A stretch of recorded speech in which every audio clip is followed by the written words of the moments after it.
Salut l'équipe, c'est toujours facile, voire petit, de tirer sur une ambulance. Mais bon, je vais quand même lui dégonfler un ou deux pneus, c'est plus fort que moi.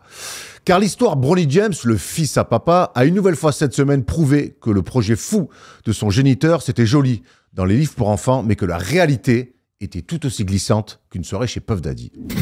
On frôle quand même quasiment la maltraitance sur enfants. Pas surpris d'ailleurs si Adam Silver a contacté les services sociaux mardi soir après le match à Philadelphie. Dans 300, le film, ils envoient leur gamin en slibard avec un opinel combattre des loups dans un froid polaire. LeBron James, lui aussi dans un film, envoie au casse-pipe son gamin dans des matchs NBA.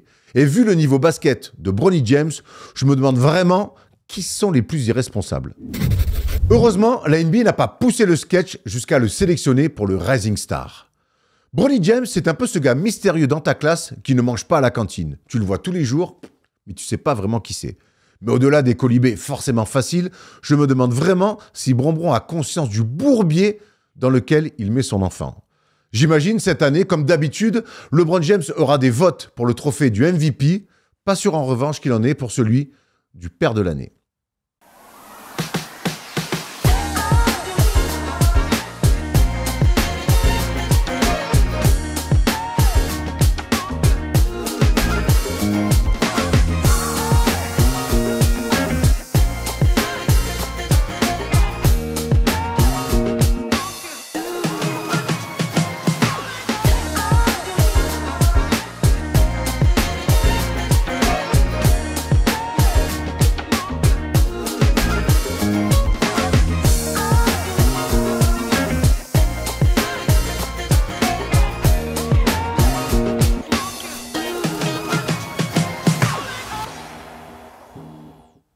Quel plaisir chaque jeudi de voir Tom Servino prendre un coussin pleine tête comme ça. Salut l'équipe, on est jeudi. Et le jeudi, c'est le First Day Show. Et promis, cette émission vous donnera moins mal à la tête qu'un multiplex de dernière journée de Ligue des Champions. Énorme shout-out à... comment il s'appelle? Oh là là. À Eric... Non, à Eric Bénard. Parce que oui, d'accord, hier, mon gars, ce qu'il a vécu, les 10 premières minutes du multiplex, je veux dire, heureusement qu'il a 30 ans de métier. Hein. Oui, c'est clair. Parce que si c'est moi ou quelqu'un d'autre, waouh, but là-bas, penalty ci, penalty ça. Au bout d'un moment, j'ai pris 2 Doliprane, on jouait depuis 10 minutes. Voilà, bravo en tout cas à Eric Bénard, parce que hier soir, c'était pas facile à gérer. Cette semaine, dans le canapé avec moi, aux côtés de Thomas, ça fait longtemps qu'il n'est pas venu, en tout cas, ça fait longtemps que je l'ai pas vu, parce que j'étais aux États-Unis, je crois que c'était la première dans le canapé, bon, cette année en tout cas. Comment ça va Théo? Mais ça va très bien, ravi d'être avec vous. Ça fait longtemps hein, qu'on t'avait pas vu. J'étais venu, mais effectivement, t'étais pas là. Mais t'avais été bon comme il avait été bon, il avait dit que l'émission était bien mieux tenue d'ailleurs. Enfin, c'est ce qu'il a dit. J'ai pris le quiz. Ça t'appartient. Attends, j'avais gagné le quiz. C'est vrai. C'est les deux dernières fois qu'il est venu. Mais c'est ça, les deux dernières fois. Il me semble. Écoute, on réglera ça. On se lie contre lui. On réglera ça en fin d'émission parce que tu sais que 2025, j'ai un nouveau visage sur les quiz. Je suis intenable, frère. Ça, ouais. Allez, avant de se plonger dans le sommet, on a quelques annonces à vous faire. Et quelles annonces! Le NBA classique dans le Big Monday lundi, après les 80 points de Kobe, on va vous proposer un match d'anthologie. Retour en 2016. Golden State se déplace à OKC, à la Chesapeake Arena de l'époque. Et c'est un match fantastique. Pour ceux qui connaissent, vous connaissez la fin. Pour ceux qui l'ont jamais vu, soyez bien au rendez-vous lundi 22h après la libre antenne parce que ça, c'est l'un des plus grands matchs de l'histoire de Steph Curry en saison régulière. Il y aura aussi un match sur DAZN dimanche à 19h. Monaco reçoit Gravelines, une des belles équipes surprises de cette saison. Ça sera commenté par Tom Servino et Thomas Larouki. Soyez bien au rendez-vous en gratuit sur la plateforme DAZN. Dimanche midi, vous le savez, c'est les entretiens. Là, on aura un entretien un petit peu particulier. Vous le savez, First Team, on a été les premiers à aller à la rencontre d'Eji Dibansa. On est allé dans l'Utah, un périple assez incroyable. Et on l'a vu aussi pendant la semaine NBA à Paris. Et donc, on vous fait un récap de tout ça autour d'un beau sujet monté par Léo. Un sujet d'à peu près une quinzaine de minutes. Tu te rappelles tes bons souvenirs à Bean, ça hein? Ouais. Tu sais quoi, j'ai posé une petite voix et ça me donne envie. Je pense que je vais tout arrêter, je vais refaire des docs. Très bien. En plus, il paraît que Bean recrute, donc vas-y. Hein. Alors, je me fais virer en direct, donc profitez, c'est mon dernier First Day Show. Et puis, vous le savez, les compétitions FIBA, c'est notre truc. Et la Coupe du Monde 2027 sera au Qatar. Et qui est l'ambassadeur? Carmelo Anthony. Carmelo Anthony. Et du coup, on a un petit clip pour ça. Hey, what's up, everybody? I'm Carmelo Anthony. The world's biggest basketball stage is coming, and it's heading to Doha in 2027. The FIBA World Cup, passion, skill, and pride collide as 32 nations compete for the ultimate prize. If you thought the past World Cups were unforgettable, Qatar 2027 is going to take it to a whole new level.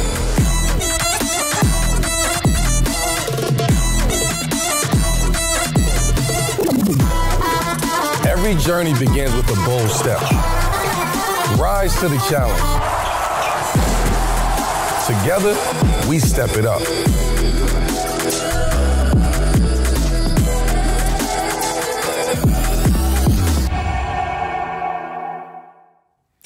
On se souvient que l'équipe de France de foot au Qatar est allée jusqu'en finale. On espère que l'équipe de France de basket fera mieux, donc champion du monde. J'espère, c'est l'objectif. Ça fait 2 fois de suite que les Team USA ne gagnent pas cette compétition. Donc écoute, pourquoi pas Victor Wembanyama et tous ses coéquipiers avec une médaille d'or. Hein. Ça fait depuis 2013 qu'on n'a pas été champion de quoi que ce soit. Donc, pour préparer au mieux Los Angeles 2028, évidemment. Allez, les news. On va revenir sur Gershon Yabusele, notamment, qui est très demandé, le père Gershon. Personne n'en voulait il y a un an NBA. Maintenant, tout le monde le veut. Le père Gershon. On reviendra aussi sur une déclaration curieuse d'Anthony Davis, entre autres, et de la WNBA, où ça bouge comme jamais. Le débat autour de la bombe de la semaine, c'est De'Aaron Fox qui est sur le marché. Et il voudrait rejoindre Wemby. Évidemment, on a beaucoup de questions à se poser et vous êtes là pour répondre.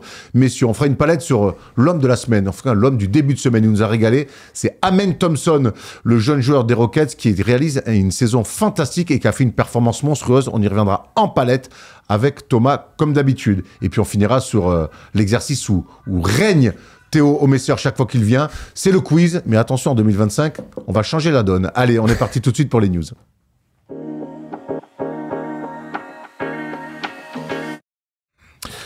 Ça va bouger en NBA dans les prochaines semaines et ça risque peut-être aussi de bouger pour Gershon Yabusele, Thomas, parce que Gershon Yabusele, 6 mois un peu plus après son arrivée en NBA, est déjà très demandé par des équipes qui risquent de jouer les playoffs. Ouais, il s'impose comme l'une des bonnes pioches de cette saison NBA. Gershon est régulier, Gershon est performant, quel que soit son poste 4, poste 5, malgré les absences évidemment des Sixers.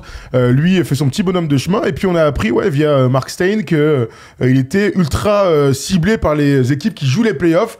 Hein, vous le savez, il a un contrat minimum à un peu plus de 2 millions de dollars, qui est à trade deadline qui arrive la semaine prochaine, sera jeudi, on la vivra ensemble Erwan. C'est juste une bonne nouvelle pour dire que Gershon a réussi, alors nous on le savait quelque part, mais les Américains avaient besoin de voir sur papier, enfin sur les parquets plutôt, si c'était vraiment un joueur NBA. C'est un joueur NBA et donc logiquement, Gershon est demandé par tout le monde. Moi je souhaite quand même qu'il reste là-bas et qu'on voit ce qui se passe lors de la free agency où il sera encore plus demandé et là où il pourra demander un maximum d'argent. Voilà, il est aux Sixers pour l'instant, je l'imagine pas vraiment bouger pour l'instant. Théo, tu l'imagines bouger toi ?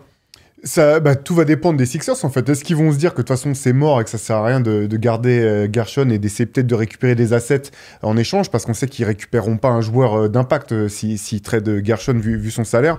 C'est ça la grande question. Honnêtement, je m'interroge quand même sur le sens que ça a de Philadelphie de vouloir s'entêter quelque part. Leur objectif c'était de gagner le titre, c'est pas de faire le play-in, c'est même pas de pouvoir raccrocher les playoffs. Donc si tu peux pas gagner le titre, est-ce que tu as vraiment intérêt à t'entêter là-dedans? Je suis pas sûr. En tout cas, comme tu dis, Thomas, vraiment coup gagnant pour Gershon ce départ en NBA. Il a pu distribuer sa carte de visite à tout le monde l'a vu et c'est parfait pour lui pour cette saison et pour la suite. Maintenant il n'y a plus qu'à signer un gros contrat. Hein. Oh, j'ai pas de doute. Bien sûr, mais tant que c'est pas signé, tu connais. C'est ça la NBA. Il a que 28 ans, Gershon. Il aura 32 à Los Angeles. Là, je remets pas en cause son niveau, son âge, les perspectives. Je remets en cause le fait qu'il n'est pas encore signé. Tant qu'il n'a pas signé de contrat à 10, 20, 30, 40 millions. Là, moi, les performances qu'il a, c'est un mec qui peut signer 10 millions à saison sans souci dans la NBA actuelle. Donc voilà, on attend plus que ça. Tu vois, la petite signature de Gershon sur un beau contrat. Théo, tu parlais des Sixers qui s'entêtent un petit peu dans cette saison. On a fait une vidéo samedi dernier justement sur est-ce que les Sixers doivent tanker ou pas. Et on a vu les jolis stats de Gershon. Tu parlais aussi. Voilà, bon, alors on va faire dans l'ordre. Tanking ou pas, c'est une vidéo à retrouver samedi, donc dès 9h sur notre chaîne YouTube. On a beaucoup de choses à dire et on sait... Tu parles même d'explosion, Erwan. Hein. Ouais. Tanking, c'était l'une des questions. Il y a des avis forts. Il y a des avis forts. Beaucoup d'émotions, c'est régalé. Pas d'émotions, il y a des avis forts, maîtrisés. Il y a un mec qui pleure quand même, Erwan. C'est pas moi. C'est qui alors? Bon, on est deux, je te laisse... L'auditeur peut-être. Tu parlais de la trade deadline, ça se passera jeudi prochain sur la Wina TV. C'est Rémi qui vous explique tout ça. Tom me souligne, et il a raison, qu'on vous dise qu'on vous refera une émission spéciale Trade Deadline la semaine prochaine. Et on vous en reparlera, on aura le temps bien sûr d'ici là, mais jeudi, vous pouvez déjà le noter, pas demain, jeudi de la semaine prochaine, le 6 février, la spéciale Trade Deadline sur la Wina TV. On est ravis de vous proposer ça chaque année avec les gars. On sera à l'antenne pendant au moins 2 heures, dès 19h jusqu'à 21h et sans doute un peu plus, qui sera l'horaire fixe de la Trade Deadline. comme chaque année, soient bien au rendez-vous. Et cette année, on a l'impression que ça va beaucoup bouger. Il y aura plein de choses à raconter. Donc, rendez-vous jeudi prochain, 19h pour 2h, 2h30, des fois, selon ce qui se passe. News numéro 2, on va rendre hommage à un joueur qu'on aime tous, André Iguodala. On a fait une émission d'ailleurs spéciale, autour en tout cas, entre autres, de André Iguodala dans Undrafted, que vous pouvez retrouver sur la chaîne YouTube NBA Europe. Thomas a déjà donné son avis, j'ai déjà donné le mien. Théo, je me tourne vers toi. Quel est ton regard sur l'œuvre d'André Iguodala ? Moi, j'ai beaucoup aimé André Iguodala depuis le début, même ses premières années avec les Sixers, quand il y avait Iverson, t'avais Iguodala, t'avais Kyle Korver. C'est une équipe qui m'avait bien fait kiffer déjà à l'époque. J'avais l'espoir que ça permette à Philadelphie de se relancer avec Iverson. Ça n'a pas été le cas. Mais en tout cas, il a vraiment confirmé tout ce que moi j'avais vu au début de sa carrière, cette polyvalence incroyable, ce côté un petit peu, alors, toute proportion gardée, mais Scottie Pippenesque, à pouvoir défendre sur plusieurs positions, à pouvoir créer du jeu, à pouvoir scorer s'il y avait besoin, même si ça n'a jamais été forcément le cœur de ce qu'il savait faire.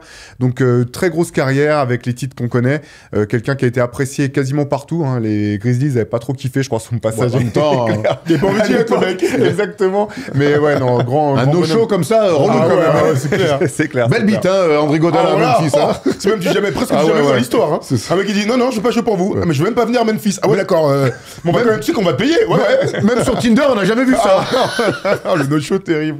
Ce que j'aime bien avec André Iguodala, c'est, on en a parlé un peu pour Vince Carter, c'est la réinvention aussi, au fur et à mesure de sa saison. Ce qu'il était de carrière, ce qu'il a fait aux Sixers et ce qu'il a fait derrière aux Warriors, c'est pas du tout le même rôle et pourtant il a été très bon dans les deux rôles. Ouais, carrément, d'autant que quand il arrive à Golden State, c'est pas dans l'idée forcément d'être simplement un role player de luxe, c'est pour être un des cadres de l'équipe. Et c'est à l'image de l'intelligence du joueur.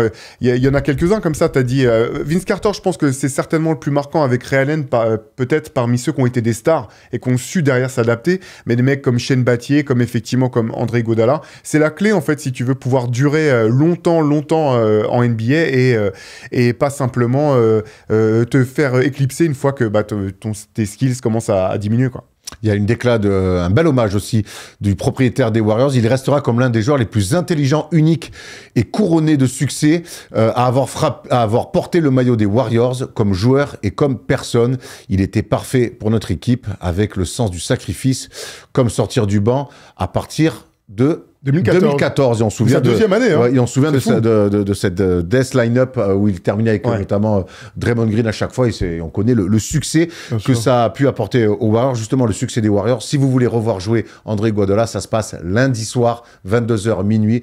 Et André Iguodala fait partie de ce match incroyable entre les Warriors et le Thunder. On va aller du côté de Los Angeles, Thomas. Ah bon, qu'est-ce qui se passe? Anthony Davis s'est blessé, c'est jusqu'à là, rien de nouveau. Mais il a surtout eu une drôle de sortie en visant un petit peu Victor Wembanyama. J'ai l'impression qu'on pousse pour que Wemby soit élu DPOY. Évidemment, il tourne à 4 contre ou un truc comme ça. Mais est-ce qu'on parle juste des contres? Franchement, je ne comprends pas comment ces choses fonctionnent. Donc, il est en train de parler d'un peu de lobby autour de Victor Wembanyama. On rappelle quand même que ce mec-là fait partie des meilleurs 75 joueurs de l'histoire. Oui. Et que en termes de lobby, ça va, non? En termes de lobby, je pense qu'il en avait clairement fait partie. C'est une drôle de sortie quand même. Ouais, c'est une drôle de sortie à un moment où il y a clairement un gars qui rentre directement dans les lignes de stats all-time, et c'est Victor Wembanyama. Personne ne remet en cause la valeur en attaque ou en défense d'Anthony Davis. C'est un des meilleurs joueurs qu'on ait pu voir sur un terrain de basket. Il est exceptionnel. T'as parlé de ses blessures. Bon, ça, c'est l'histoire d'une carrière. Est-ce qu'il a vraiment utilisé son potentiel à fond? C'en est une autre de question. Mais là, on sent un petit peu de rancœur. Moi, ce que je comprends pas, c'est comment tu... Ça pue le seum. Bah ouais, pourquoi tu sors cette take improbable sur un gars qui est déjà parmi les meilleurs défenseurs que le basket ait jamais connu? Il aurait pu peut-être dire ça sur les années où Rudy gagne ses 4 titres. Le problème, c'est que quand tu regardes les 4 titres de Rudy Gobert, si tu enlèves Rudy Gobert de l'équation, il le gagne jamais. Il est jamais deuxième quand Rudy gagne. Donc c'est aussi lui qui a pas su faire les saisons qu'il fallait en termes de nombre de matchs joués, d'importance, de niveau, etc., etc. C'est plus de sa faute, plus que la faute des autres. Et donc venir taper sur Victor Wembanyama en 2025 sur la défense, alors que le mec il a 4 contre par match et qu'il le dit, ça n'a aucun sens. Ça, il n'empêche que c'est un des meilleurs défenseurs de la NBA. Donc voilà, c'est bizarre comme sortie. Et puis un mec quand même qui est multi-récompensé, qui est All-Star chaque année, qui est All-NBA dès qu'il joue des matchs. On comprend pas trop la sortie en fait. Ce qui me fait rire, c'est le côté, effectivement, tu parles de narration, tu joues aux Lakers avec LeBron, mec. Quasiment les deux, l'équipe et peut-être le joueur qui contrôle le mieux ce qui est la narration en NBA depuis des années. San Antonio, ça reste un petit marché. Bien sûr que Wembanyama, il y a un engouement autour de lui parce qu'il fait des choses qu'on n'a jamais vues aussi jeune. On va pas tout reprendre. Oui, c'est vrai que ça existe, mais c'est basé avant tout sur des performances, en fait. C'est ça qui me semble un petit peu surprenant. Il y a 4 comptes par match. Mais on se souvient les gars, il est à 4 comptes. C'est un truc de malade. On se souvient que l'année dernière, le bilan des Spurs l'avait privé déjà, alors qu'il était rookie, d'un titre de meilleur défenseur de l'année, parce qu'on se souvient quand il était sur le terrain, c'était la meilleure défense NBA. Et quand il était pas sur le terrain, c'était la pire. Et quand il était pas sur le terrain, c'était la pire. Bon, aujourd'hui, venir attaquer Victor Wembanyama sur le fait qu'il soit pas le meilleur défenseur NBA, c'est un peu osé de la part de notre ami Anthony Davis. On adore la NBA, mais on adore aussi la WNBA, la WNBA qui depuis quelques années connaît une vraie mue incroyable avec des matchs, on se souvient des dernières finales, et ça bouge aussi énormément avant que la saison reprenne, il me semble que c'est en avril, il y a beaucoup de mouvements de transfert, Tom, et pas des moindres. Bah ouais, des noms ultra connus par tous ceux qui suivent de près ou de loin le basket féminin.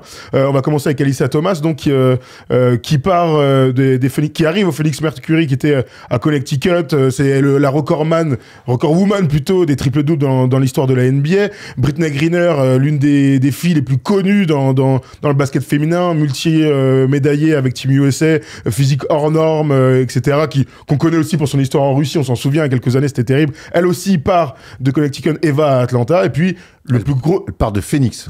Elle part de Phoenix, elle va à Atlanta, et le plus gros trade de l'histoire de la WNBA, tout simplement. Donc, Kelsey Plum, qui est double championne avec les Aces de Las Vegas, est transférée au Los Angeles Sparks. Ça, on va se régaler avec Cameron Brink, qu'on a croisé la semaine dernière, et Jewel Lloyd, qui elle aussi est une ancienne premier choix de draft, super scoreuse, qui arrive donc pour la remplacer à Las Vegas. Elle arrive de Seattle. Bref, il n'y a pas que en NBA qu'on parle de gros sous, d'aspect médiatique. Il y a aussi chez les filles, que tu as raison, on parle de mue, mais il y a une expansion totale d'un point de vue médiatique au basket féminin, et donc, comme de par hasard, il y a aussi des gros trades, il y a aussi des noms importants qui bougent, et ça fait partie du folklore à l'américaine. Ouais, ce qui est marrant, c'est que pour le coup, ils s'embêtent pas avec des rumeurs, des semaines de rumeurs, c'est direct, les gros trades, ils tombent direct, ils s'embêtent pas avec autre chose, quoi.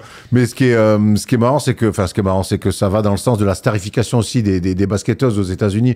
La WNBA a pris un virage parce qu'ils ont starifié des joueuses, et il y en a de plus en plus, et là, clairement, quand il y a des gros trades avec des gros noms, ben forcément, ça fait parler. Une autre petite info à rajouter, c'est qu'on a proposé cette année pour le All-Star Game à Golden State que Caitlin Clark participe au concours des tirs à 3 points comme l'avait fait Sabrina Ionescu. Elle a refusé, Caitlin. Elle a dit non, mais tu sais pourquoi? Elle a dit que son premier concours de tir devra être l'été prochain lors du All-Star Game WNBA. Elle privilégie la WNBA et la NBA. Écoute, moi j'aime bien quand tu as des choix forts comme ça, que tu les assumes. Elle le fera forcément à un moment donné et on se régalera tous ensemble. Ouais, j'étais un peu déçu, j'aurais bien aimé la voir. Parce que toi t'es un gros macho, Erwan, c'est pour ça. Macho, j'ai envie de la voir jouer contre... Et c'est sûr, juste dernière parenthèse sur le basket féminin, en ce moment il y a la compétition 3-3, vous la suivez tous, hein, il y a toutes les stars de WNBA qui s'affrontent sur un terrain un petit peu réduit, 2-3-3.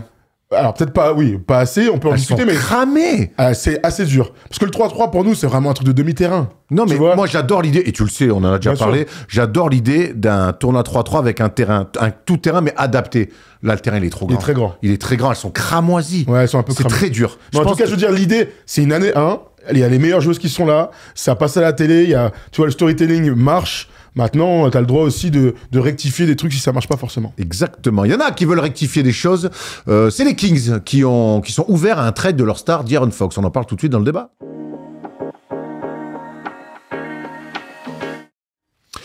De'Aaron Fox est donc officiellement sur le marché. Les Kings ont annoncé cette semaine qu'ils étaient ouverts à des discussions pour donc transférer leur meneur arrière qu'ils ont depuis qu'il est rookie. Et les rumeurs annoncent vivement que De'Aaron Fox, lui, aimerait rejoindre les Spurs et qu'il n'est donc pas intéressé par les Lakers. On sait que c'est un family man, hein. Lui, c'est pas, malgré son style de jeu flashy, c'est plutôt un homme plutôt de l'ombre. Et donc, il a déjà dit qu'il voulait pas aller aux Lakers et qu'il voudrait surtout rejoindre les Spurs.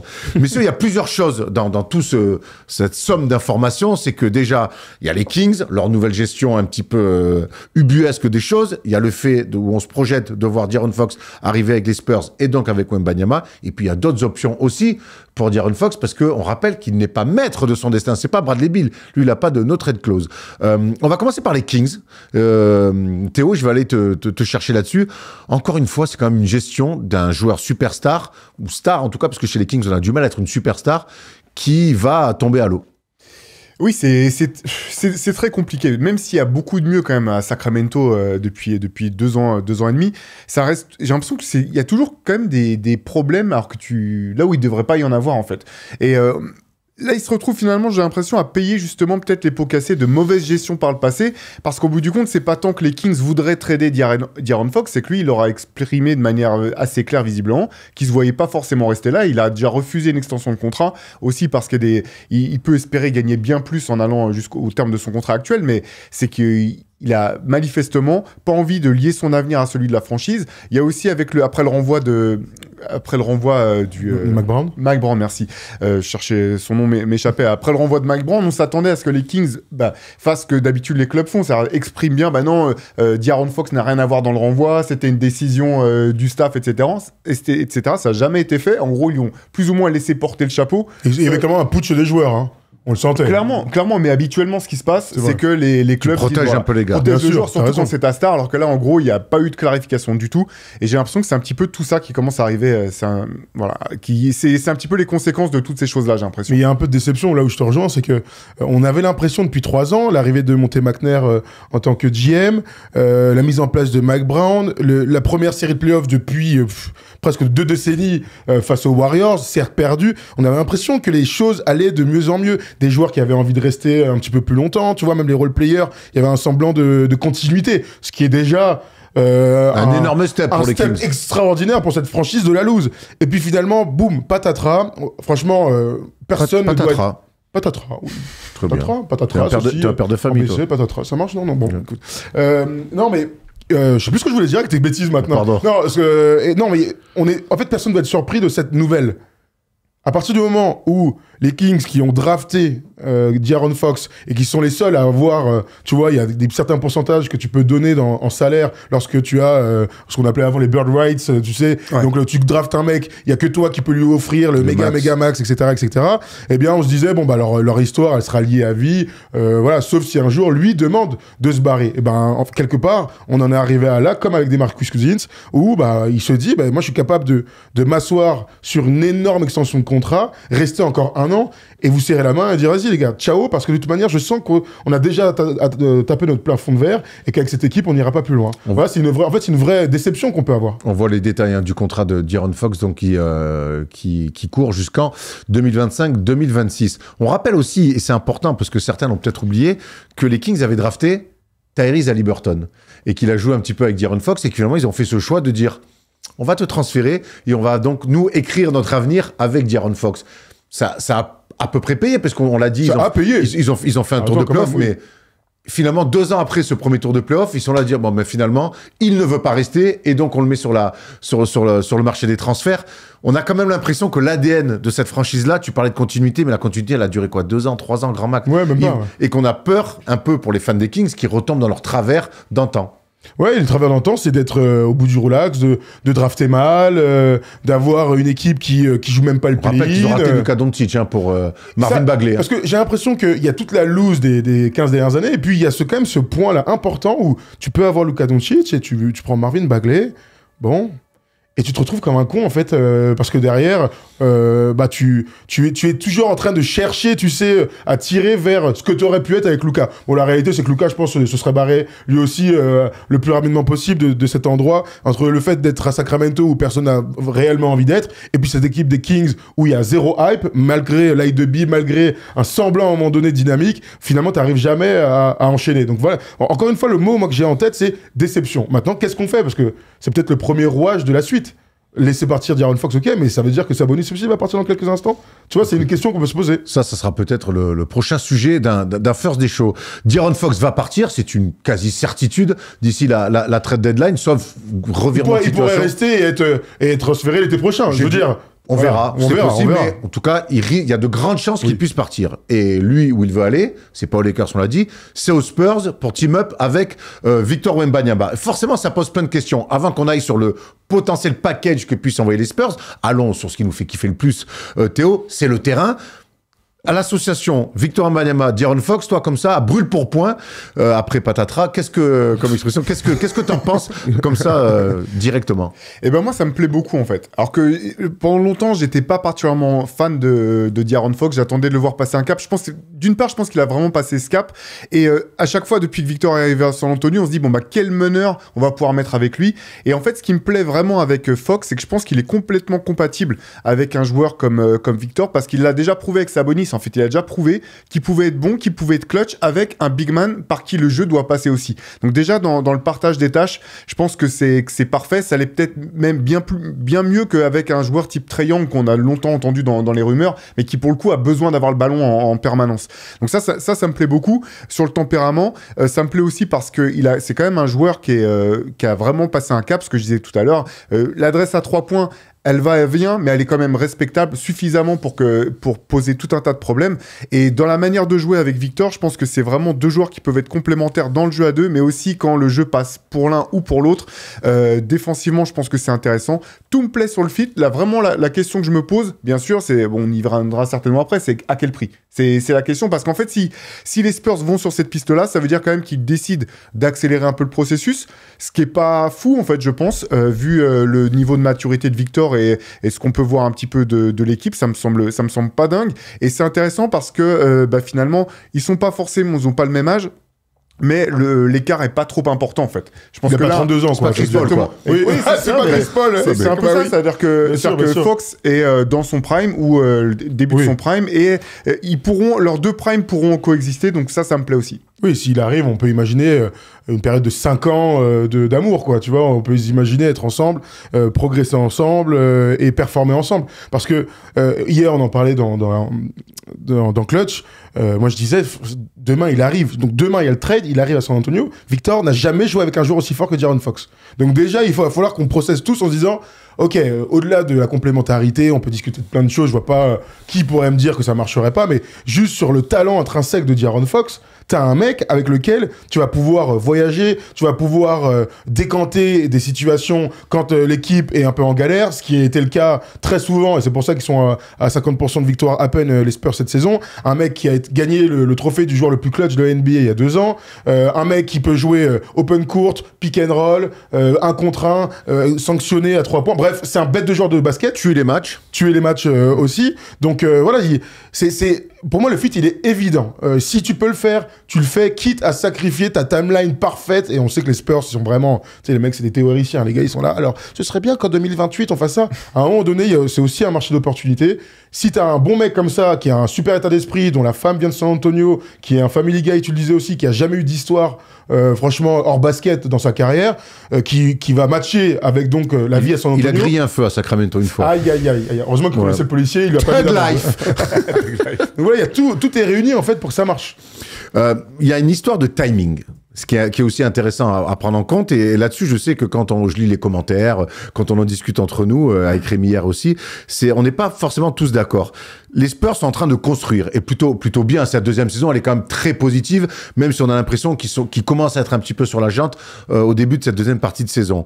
Est-ce que on prend le risque d'accélérer ce processus? Moi, je fais partie de ces mecs-là qu'il faut dire, le marché du moment t'offre ça, prends-le, parce que le profil, je vous rejoins complètement avec Wemby, j'y crois à fond, et t'accélères le processus, parce que de toute façon, avec Victor, pour moi, il ira toujours plus vite que la musique.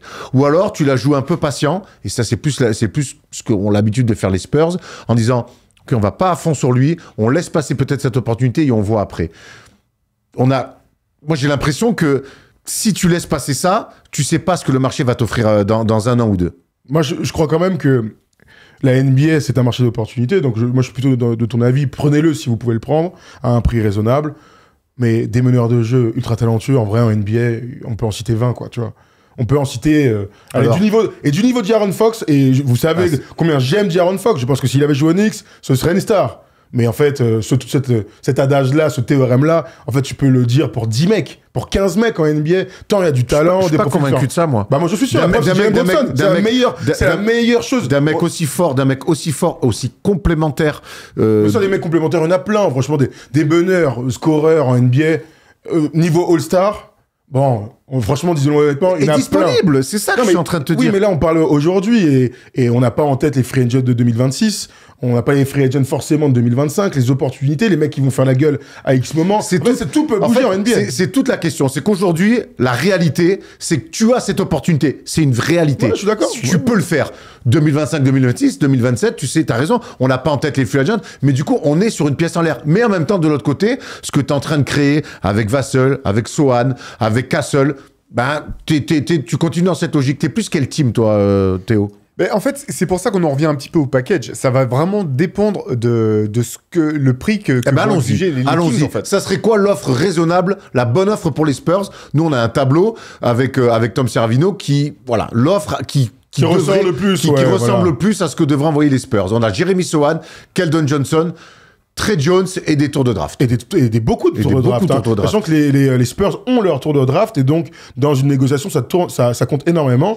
De'Aaron Fox, 3 premiers tours de draft des Spurs pour les prochaines années, ça vaut très très cher. Hein, honnêtement. Moi quand je vois ça, je me dis franchement, Sohan ou Devin Vassell, Keldon Johnson et Trey Jones, franchement, allez-y les mecs. Moi c'est mon avis, hein. Allez-y les mecs. Parce que Jeremy Sohan, lui aussi, c'est un joueur particulier, c'est un joueur que tu dois mettre dans un type de système, et même si on l'apprécie tous, je crois que De'Aaron Fox apporte tellement de choses autour de Victor que tu peux te passer à un moment donné d'un poste 4 qui peut pas mettre un tir. Juste vite fait, parmi tous les joueurs qu'on voit, là, les potentiels qu'on veut pas lâcher, les Stephen Castle, les Vassell, les Jeremy Sohan, parce que les fans des Spurs, les nouveaux en tout cas, se sont aussi attachés à ces joueurs-là et ça marche comme ça. Est-ce qu'on est sûr qu'il y a un joueur qui deviendra un jour plus fort que De'Aaron Fox? Non. Bon, voilà. Non. Pardon, Théo, je te redonne la main. Non, mais t'as raison. Moi, c'est pas tant les joueurs, en fait, qui me font tiquer, c'est les choix de draft, potentiellement. Ouais. Parce que là, je trouve que ça fait cher, effectivement, en joueurs et en choix de draft. Et je pense que c'est ce que les Spurs vont protéger le plus. Sachant qu'il y a une donnée, là, qui est assez intéressante. Maintenant qu'on sait aussi que Jalen Johnson ne rejouera pas de la saison avec les Hawks, parce que les Spurs détiennent le tour de draft des Hawks de cette année. Et si les Hawks devaient plonger, c'est un pic qui pourrait valoir très cher. Donc, ça aussi, ça va rentrer dans l'équation. Celui-là, on imagine qu'ils vont pas le transférer. Hein. En tout cas, moi, je le touche pas. Hein. Si ça fait baisser le prix de revient de si tu envoies ton choix de draft des Hawks, tu peux enlever des mecs. Et là, il faut juste matcher en termes de salaire. Info intéressante, c'est que les Kings veulent des joueurs qui peuvent jouer tout de suite. Ils veulent pas spécialement des tours de draft. Voilà. Ils sont encore en course pour le pin. On rappelle qu'ils ont quand même fait venir DeRozan cet été, donc c'était pour rester quand même compétitif. Il y a Sabonis qui va rester aussi dans le coup. Eux, ils veulent des joueurs pour rester compétitifs. Alors, ils veulent les tours de draft, tout le monde les veut. Ce qu'ils veulent, c'est les joueurs qui arriveront. Il faut qu'ils puissent être compétitifs. Mais le tour de draft des Spurs ou celui 2025 ou des Hawks, il arrive. Gros, je pense que c'est quand même tout bénef pour une équipe comme ça. Bon, non, mais c'est clair. Donc c'est ça vraiment la question, parce qu'en fait. L'autre partie de la question, c'est est-ce que De'Aaron Fox veut vraiment... Si De'Aaron Fox se dit, mais moi, je veux jouer aux Spurs, c'est là que je veux aller, en fait. C'est lui qui a les cartes en main, parce qu'en fait, il n'a pas intérêt non plus à ce que San Antonio se déplume trop de futurs assets qui pourraient l'aider si jamais il arrive à destination. Donc ça, c'est aussi la question. Et c'est une très mauvaise chose que ce soit sorti dans la presse, alors. D'un point de vue de com', c'est cata. En fait, c'est pour ça, je pense que pourquoi les Kings ont fait sortir l'info en disant qu'ils étaient prêts à écouter des offres, c'est parce qu'en fait, ça met la pression finalement sur l'offre potentielle des Spurs. Parce que là, l'intérêt de le trader maintenant et pas l'été prochain, c'est que tu dis, s'il y a une équipe qui est intéressée par Fox, elle peut avoir 2 post-season avec Fox, pas juste une, et tout miser sur une saison. Donc ça met un peu la pression, je pense, du côté de San Antonio en disant, vous pouvez pas venir avec une offre comme ça. Il y a d'autres gens qui vont nous proposer des offres intéressantes. Donc c'est vraiment ça la question. Sur Sohan, moi des 3 joueurs qui étaient dans la proposition de trade, c'est celui, je pense, qui a peut-être le plus de valeur pour San Antonio, parce qu'on connaît pas encore vraiment son potentiel complet, alors que je pense que pour les autres on a une idée à peu près du potentiel. Mais la question c'était plus admettons que Trey Jones et Keldon Johnson soient dans la charrette. La question c'est est-ce que tu es capable de lâcher Sohan ou Vassell, parce que c'est ça le vrai truc. Est-ce que tu te sens en tant que RC Bufford, tu prends sa casquette, est-ce que tu lâches un mec comme Devin Vassell, qui est aujourd'hui le 2e meilleur joueur de l'équipe, et qui deviendrait le 3e meilleur joueur de l'équipe si De'Aaron Fox arrive? Moi, j'adore Devin Vassell. Vraiment, j'aime beaucoup ce joueur. Mais je pense qu'en termes de rendement sur le terrain, c'est un joueur dont tu peux trouver un équivalent plus tard. Oui, bien Je suis sûr. d'accord. Ah, Et puis les gars, De'Aaron Fox arrive, donc tu lâches Sohan et tu arrives à garder Vassell et Castle. Au bout d'un moment, va falloir Fox, Castle, Vassell. Il y a forcément, et on a forcément un des trois, et ça sera pas De'Aaron Fox, où à un moment donné, ça va tiquer sur les temps de jeu, sur les ballons, sur les points marqués. Donc, moi, je te rejoins complètement. On adore Devin Vassell vraiment, mais je reste persuadé que des postes 2 comme ça, scoreurs, en NBA, ben tu tapes, tu secoues quelque chose, il en tombe 40. Donc quoi, par exemple? Tu secoues, je sais pas moi, un sac. Je m'emmerde. Parce que l'expression aller vers le haut, je connais pas les sacs qui sont dans les arbres, mais l'expression elle est pas bonne. Mais tu m'as compris. Oui, j'ai compris. Enfin, l'expression, c'est tu tapes dans un arbre, il en tombe 40. Mais bon, il y a que Pascal Pro qui faisait ça. Qui faisait ça. Non, putain, c'est horrible. Mais bon, vous avez compris, évidemment. Ça, c'est du journalisme, ça. Tu n'es pas recruté Pascal Pro pour le prochain move? Tu sais, qu'il soit un peu le chef d'aide du prochain move. Non, Red Chef. Même bénévole, c'est rare. Revenons. Donc, moi, je reste persuadé. Et je sais que les fans des Spurs sont très attachés à Vassell. Et je le comprends.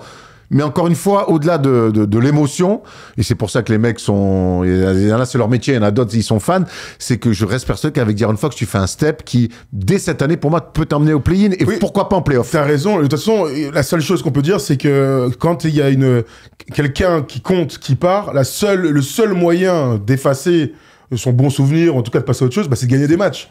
Donc le problème de laisser partir 2 ou 3 mecs des tours de draft, c'est qu'il faut que ça marche, il faut que ça marche vite. Pour moi, si De'Aaron Fox, il arrive, c'est obligation de finir dans le play-in. Il n'y a plus de non. On accélère le projet, c'est-à-dire qu'il faut découvrir les playoffs le plus rapidement possible. Et d'ailleurs, c'est dès 2025. Théo, c'est mon interrogation d'après. Pour moi, en l'état actuel, les Spurs n'iront pas au play-in.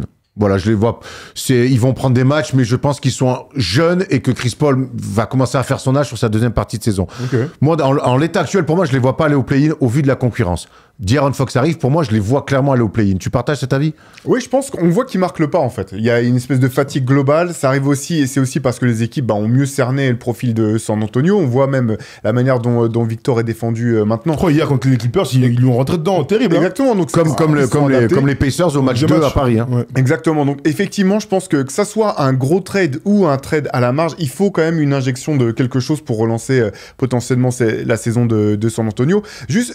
Une dernière remarque sur Sacramento, tu disais qu'ils voulaient quand même gagner et rester dans la course.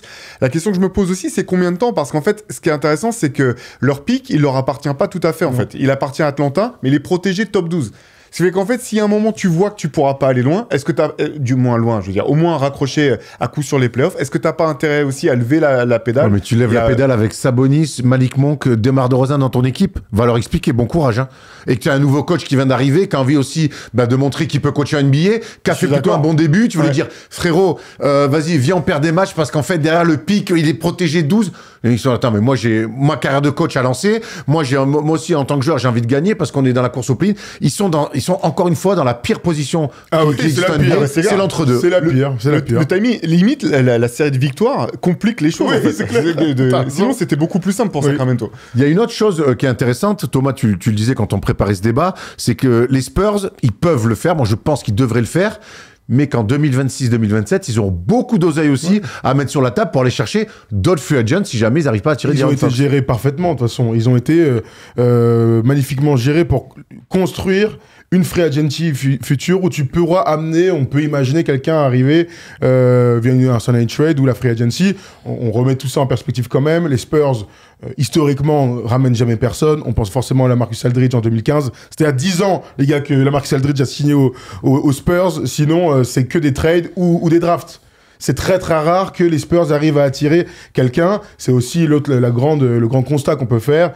Victor Wembanyama étant au San Antonio Spurs, les joueurs ont envie d'aller à San Antonio, ce qui normalement n'arrive jamais. Donc voilà, c'est aussi pour 2026, pour 2027, il y aura de l'argent et on verra si l'attractivité... Et voilà, et il y aura Wemby, donc on verra si l'attractivité est réelle pour San Antonio. On vous a demandé sur les réseaux si les Spurs devaient aller sur cette opportunité d'Aaron Fox, et comme d'habitude, on a choisi 3 commentaires. Gaston Simon Phébus, pour moi non, les Spurs sont une équipe en devenir. Si ce futur passe par Wemby, Castle et Vassell sont eux aussi l'avenir. Le fait de grandir ensemble ne pourra que les renforcer par les victoires et les défaites. Cela ne sert à rien de courir, il faut garder patience. Ok Confucius. Oui, alors ça c'est Milika. Oui, les Spurs ne sont pas une destination de free agency. On y revient, Thomas. Donc, si un All-Star veut venir, tu lâches des assets. La question là-dedans est de savoir lesquels est intouchable. Sur le papier, je dirais Castle. Même Cassel me semble... Voilà, d'accord. Même Cassel me semble plus intéressant à mettre à côté de Wemby. Même Vincent Cassel, je pense qu'il a dû dire Vassell, Cassel. Enfin, on a compris à peu près l'idée. Sur Instagram, Gabriel nous dit « Dur à dire honnêtement, car ils ont un super groupe qui peut aller loin ensemble. Mais Fox peut permettre d'être contender dès l'année prochaine, même cette année, je pense. Ça paraît complexe cette année. Il pourrait peut-être accrocher la 8e place. Dur choix pour le GM. Force à lui. » J'adore. Ah oui, c'est des vrais choix. C'est des vrais choix. Moi... Il y a toujours ce truc-là, j'ai des potes qui sont fans des Spurs, et il y a quand même toujours cette espèce d'émotion des futurs joueurs où on se projette sur « il pourra être ça, il deviendra ça ». Aujourd'hui, quand tu as Victor Wembanyama, je crois que ces paris que tu peux avoir sur des jeunes joueurs, tu dois le réduire. Et pour moi, c'est avoir De'Aaron Fox aujourd'hui, par le profil de joueur, par l'âge du joueur, par le prime, et vous l'avez parfaitement dit, les deux primes qui vont pouvoir se croiser, tu réponds déjà à beaucoup de questions, et ça te met quelques certitudes pour pouvoir faire le coup. Ouais, et puis l'autre truc, c'est qu'en fait, on parlait de free agency, mais les stars, elles n'arrivent jamais par la free agency, en fait, à part si tu faut remonter à 2010 avec LeBron. Là, t'as Wemby qui peut peut-être changer la donne. Moi, je pense que les stars, elles prennent pas le risque, en fait. Elles signent les à part contrats Kevin Durant.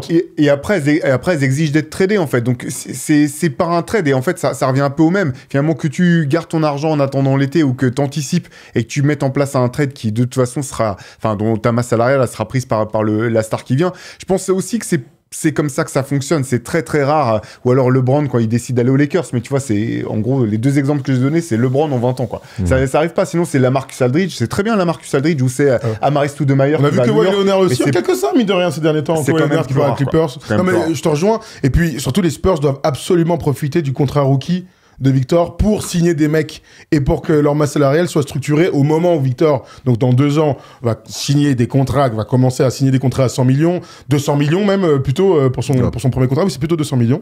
Il faut se préparer à ça. Donc il faut déjà avoir des mecs au sein de l'effectif pour pouvoir prolonger les mecs tranquillement sans pouvoir signer des nouveaux mecs à la free agency. On rappelle, je le redis, que De'Aaron Fox n'est pas maître de son destin. On sait qu'il est avec l'agence Clutchport. Et ça change tout. Qui savent quand même faire... Oui.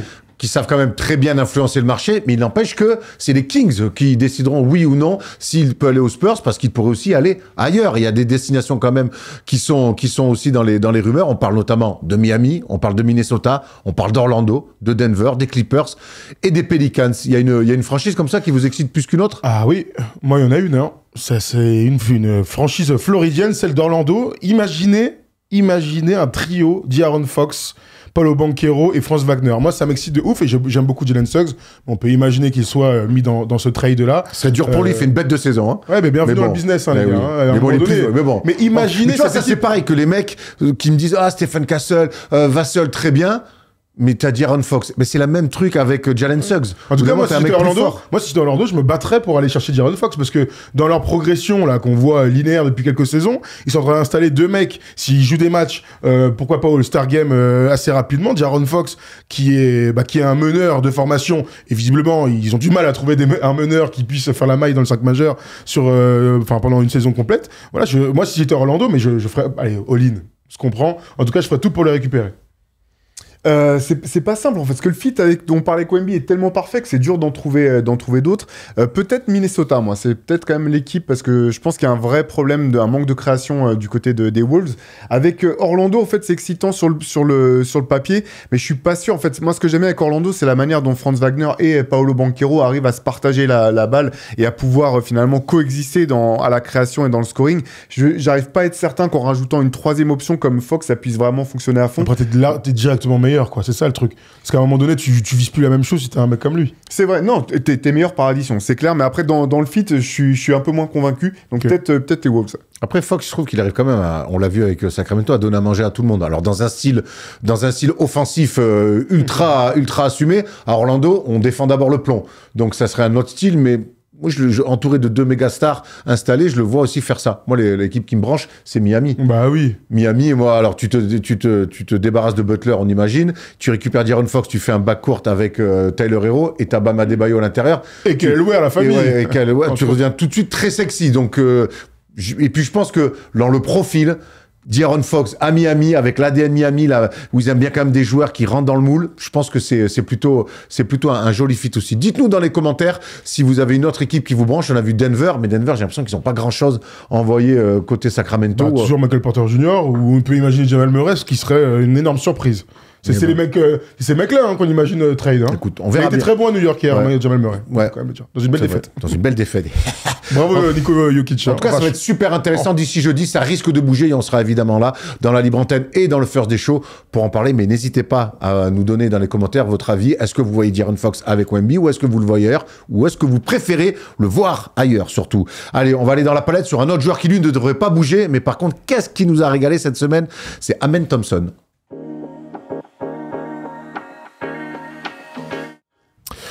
La saison des Rockets a été belle, la semaine des Rockets aussi a été belle puisqu'ils sont allés s'imposer sur le parquet du TD Garden avec un Dillon Brooks phénoménal. Il a mis 10 paniers à 3 points, record de franchise égalé, rien que ça. Ouais.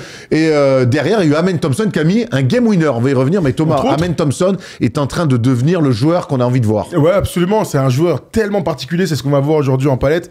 À la fois porteur de balle, off-ball, mais surtout un gars qui performe. Là, regardez sur les 5 derniers matchs, 20 points, 10 rebonds, 5 passes, 56% au tir, 2,4 steals et aussi plus d'un contre. Il est l'un des joueurs, avec Aoussar, son frère jumeau, l'un des joueurs les plus athlétiques de toute la NBA. Il est magnifique et c'est ce qu'on va montrer maintenant avec 4 actions de palette. On y va tout de suite, on va se régaler. Regardez, 4 actions qui ont été prises par Erwan dans le match. Record, le meilleur match de sa carrière, de sa très jeune carrière, face aux Boston Celtics. Allez, on y retourne, on y va pour une première action, pardon, avec, on va voir toutes ses qualités athlétiques. On y retourne, on parlait de off-ball, on-ball, etc. Il commence par monter la balle. Bon, il va faire une première passe et on va voir déjà sa qualité de vitesse, de vélocité. L'accélération derrière après que je joue l'idée, elle est ouf. Tous ses coéquipiers le savent. Lorsque Amen Thompson est lancé, il faut lui faire la passe. Il y a 3 défenseurs des Celtics qui assurent un repli, plutôt correct. Il y a 3 joueurs, ça lui fait pas peur parce qu'il voit notre ami Pritchard face à lui. Pritchard face à Amen Thompson, en général, c'est dégâts. Et oui, il va vite, il est grand et il va finir au lay-up comme si Keita et Al Horford n'avaient pas existé. Première action de qualité Erwan sur les qualités athlétiques, surtout d'Amen Thompson. Qualité athlétique, qualité de score, parce que la finition main gauche, elle est magnifique, où il va se décaler entre 3... Pourquoi vous rigolez? Pourquoi tu veux entre 3 défenseurs. Moi, ce que j'aime, c'est la qualité première du mec. C'est ça va vite. Retour de passe avec le meneur de jeu, dans le drive et dans le trafic, il arrive à marquer des points. C'est des mecs qui un jour vont être titulaires. C'est des mecs à qui on va attendre d'eux qui mettent 20, peut-être un petit peu plus par match. Et ça, sur du jeu rapide, aller chercher des points faciles pour lui. Ah bah oui. Comme ça. Tout de suite slasher. Et puis cette finition main gauche, on sent que autant son frère est un peu plus frustre en attaque. Défenseur, lui on voit, il a encore une marge de progression, mais on voit sur cette finition, déjà il a un truc un petit peu facile pour aller au panier. Mais il était annoncé après ces années en Overtime League que c'était le meilleur des deux parce qu'il était capable justement d'actions comme ça. Dès que la deuxième action, vous allez voir dans un style nous qui nous régale vraiment chez First Team, cette fois-ci en tant que meneur de jeu. Ça, son frère, il sait pas le faire pour l'instant. Hey, Kerry, on y retourne. Toujours donc face aux Celtics. Là, cette fois-ci, c'est lui qui porte la balle. C'est lui qui va bénéficier d'un écran sur du pick and roll. Jason Tatum lui défend dessus. On va suivre cette sortie là, cet enchaîné après l'écran du grand Steven Adams. Qui rejoue en ce moment. Et qui rejoue, bien sûr. De toute façon, l'équipe, elle est très complète. Aaron Holiday va lui poser ce pick et l'accélération encore une fois d'Amen Thompson. Et vous défendez mal les mecs. Jason Tatum, il s'est endormi le mec. Regardez. C'était en première mi-temps, il est pas rentré dans son match encore. Ouais, je te confirme, il est pas rentré dans sa deuxième partie de saison aussi, Jason Tatum. Luke Cornette qui vient à l'aide, oui, il va sauter comme un fou, il croit qu'il va aller au poster ou quoi? Non, il est plus malin que ça. Petite passe, mais encore une fois, la vitesse d'exécution, Théo, elle est impressionnante là-dessus. Athlétiquement, c'est vraiment des phénomènes, son frère à lui. Et puis, c'est ce que tu disais, là, finalement, il joue quasiment 4 avec Houston, mais c'est un mec qui jouait, c'est un combo garde, en fait, meneur, deuxième arrière quand il était en overtime elite. Et là, ça lui permet de faire toutes ces actions que vous venez de montrer, là. Ce qui est bien avec lui, aussi. Bah, déjà, tu parlais du fait d'être titulaire. Là, il profite de la blessure de Jabari Smith, qui est blessé depuis quelques temps. Il est dans le 5 et il est très bon dans le 5. Et il y a des débats déjà dans les émissions pour dire est-ce qu'on le laisse pas dans le 5. Ah ouais. De toute façon, on avait dit, il y a beaucoup de jeunes profils. À un moment donné, tout le monde va grandir et il y en a certains qui vont se faire bouffer. On peut penser à notre ami qui s'occupe des chèvres, là, Rich Shepard, qui est pour l'instant out de la rotation. Terrible endroit, pour lui. Il y a Cam Whitmore aussi qui a du mal à trouver sa place, alors que c'est un bon joueur. Clairement. Allez, on a une troisième action avec notre ami Ahmed Thompson. Cette fois-ci sur un poseur d'écran. Kenry, il régale.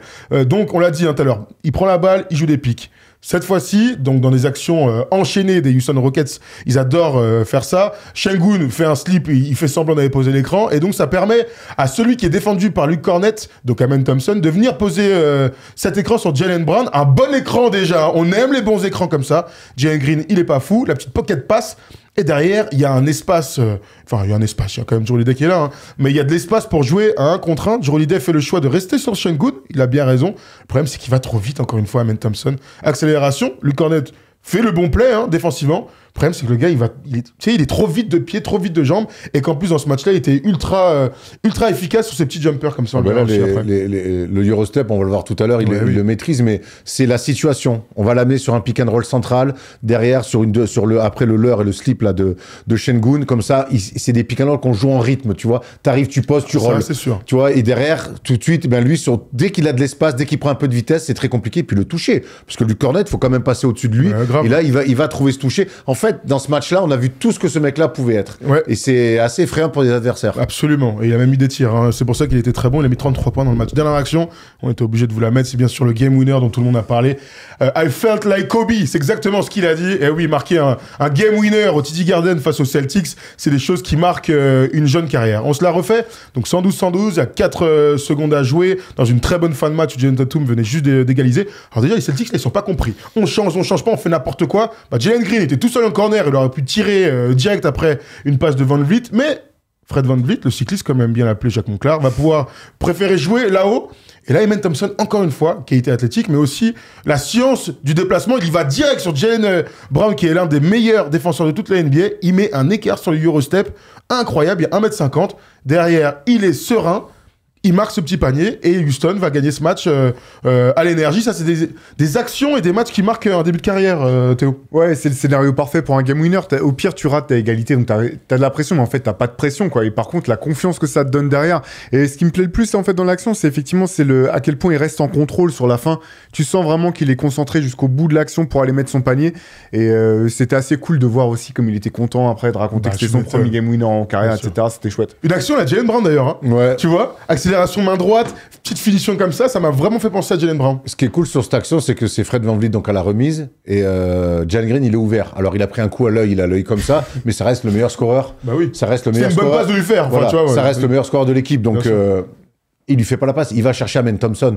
Et derrière, il joue et ça choque personne. Donc ça montre aussi... Il a 31 points dans le match. Voilà, mais ça montre la confiance aussi qu'on a déjà en ce joueur-là, dans cette équipe-là. Donc voilà, donc t'as ton meilleur scoreur. Ah, mais t'es pas dans un grand soir et t'as en plus pris un pet à l'œil.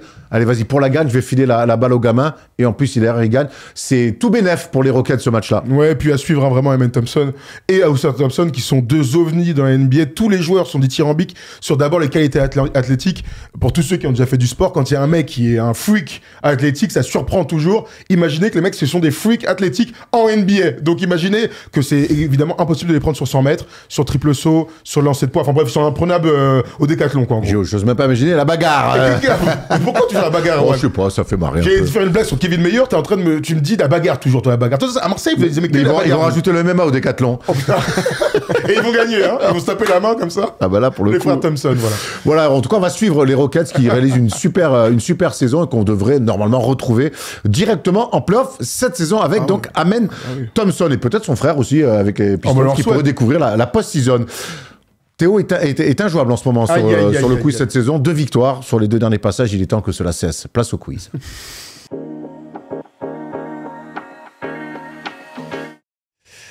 Allez, qui dit fin d'émission, dit quiz, et je vois qu'en plateau, on a changé d'outfit.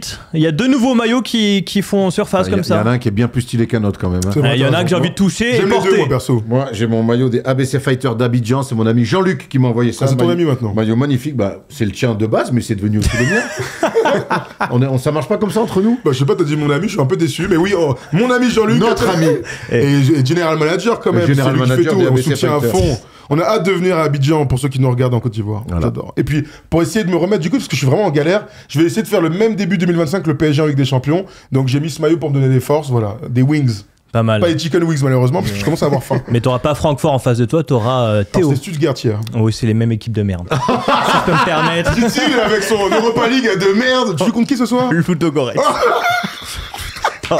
Un pays en guerre sûrement. Ouais. Il va mieux comment? Il va mieux, Ludo, il va mieux. Il va mieux, écoute, j'ai pas de blague. La belle était mauvaise.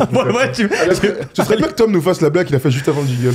Ouais, alors j'ai changé aujourd'hui, on va faire des photos, ça fait longtemps. Allez. On va vous montrer des visages de joueurs. C'est des joueurs un peu oubliés et vous devez les trouver à la vitesse. On l'avait fait dans le Grand Prix, bon. ça Il a est bien bon marché. là-dessus, Théo, il est très bon. C'est pour Théo, ça. On en Allez, c'est parti. Bobby Jackson. Putain, C'est mon gars, Bobby vous Jackson, êtes ça Bobby part Jackson. pour Thomas 1-0. Bien. Allez, on peut enchaîner. Speedy Jackson. Oui.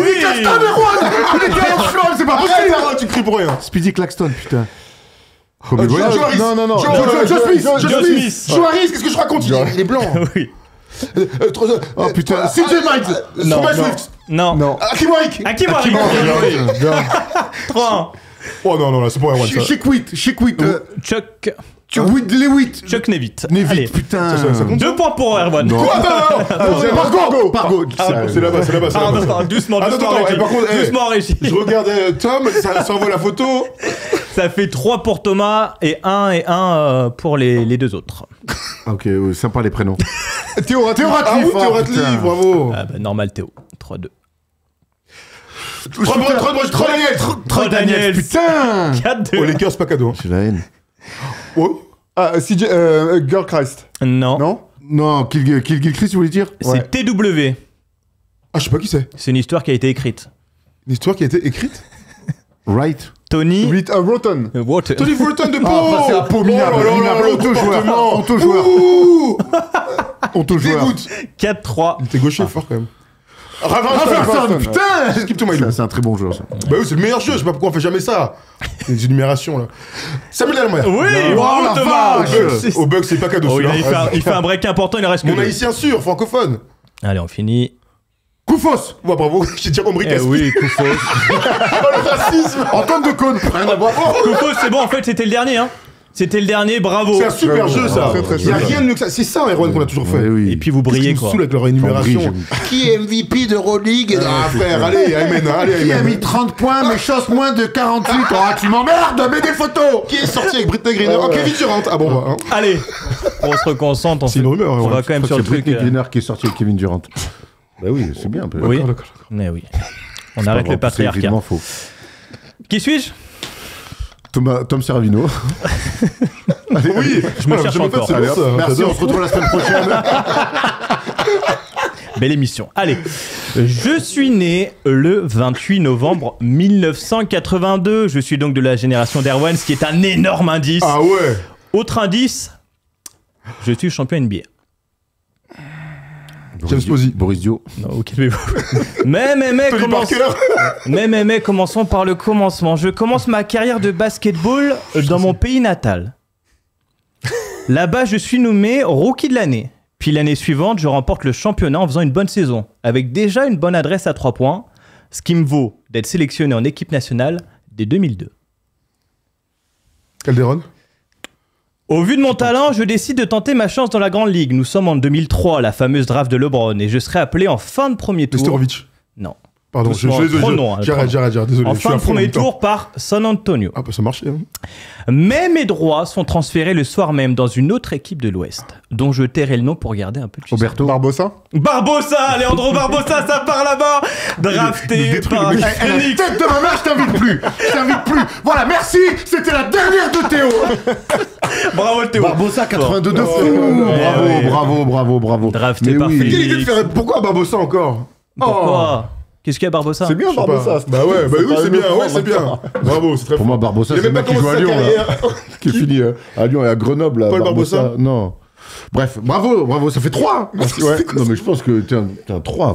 Ouais, 3, ouais, non, mais Il est là, très fort. tu vas devenir imprenable, là, ça devient T'as dit qui, toi, Erwan? Ah, Oberto. Oberto, mais Pas mal, Oberto, Ouais, c'est non. plus, il est plus vieux. Je crois que c'était un Espagnol en 82. Bon, bref, Moi aussi. bravo Théo, bravo surtout pour l'émission parce que tu nous as encore régalé Ouais, bravo, de Théo. toutes tes analyses. Toujours un plaisir. Tu reviendras pour le prochain Reverse. Avec C'est grand quand plaisir. le prochain Sur MOOC? MOOC. C'est quand? Ça se précise. Non, mais c'est quand là? C'est prévu pour quand? Non, ça c'est pour mars. Bon, tu Ouais, reviendras. on est en train de bosser dedans. Demain, ça. hein. Tu reviendras. Tu reviendras avant. Nous, on revient lundi, en tout cas pour le Big Monday, comme d'habitude, libre antenne et match exceptionnel dès 22h entre les Warriors de Steph Curry et le Thunder de. Il y a tout le monde, oui. Oui, il y a toute la clique, KD, toute la clique, Westbrook et voilà. Et nous, sinon, samedi, n'oubliez pas, vidéo sur les Sixers, doivent-ils tanker? Dimanche, entretien avec Eddie Bensa, très très lourd. Et on se retrouve donc lundi. On vous laisse tout ça. Allez, vas-y, je sais plus quoi dire.